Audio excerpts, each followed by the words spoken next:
En ces jours-là, des prophètes descendirent de Jérusalem à Antioche. L'un d'entre eux, nommé Agabus, se leva et déclara par l'Esprit qu'une grande famine aurait lieu dans toute la terre habitée.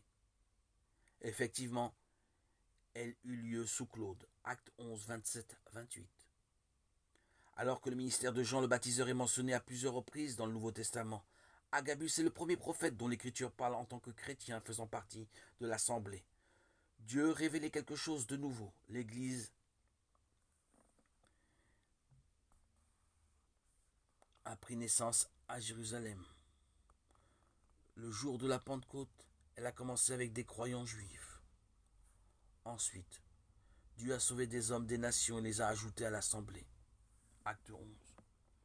L'Épître aux Éphésiens nous enseigne que l'Église se compose de juifs, de non-juifs, unis en un seul corps. Christ lui-même étant dans le ciel la tête de ce corps.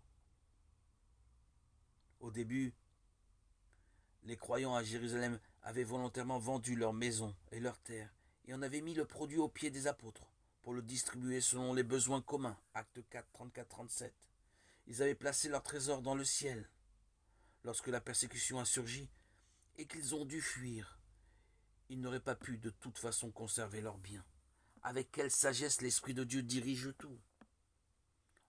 En acte 11, nous voyons des prophètes donnés par Dieu accomplissant leur service dans l'Église. Certains vont de Jérusalem à Antioche, sans être envoyés par l'homme, mais suivant les directions du Saint-Esprit.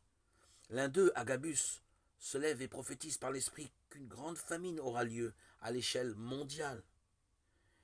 Il n'est pas dit qu'il ait demandé la permission de parler ou qu'il ait eu besoin d'une autorité humaine pour le faire. Sa prophétie s'est finalement accomplie, ce qui prouve qu'il était véritablement un prophète. Voir Deutéronome 18, 21, 22. Nous voyons aussi le résultat de sa prophétie dans le fait que ce qu'il a dit par l'Esprit a été accepté.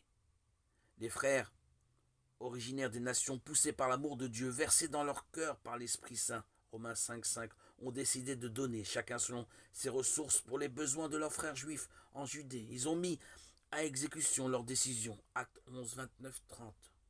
Un bon exemple de la façon dont nous devrions donner aujourd'hui.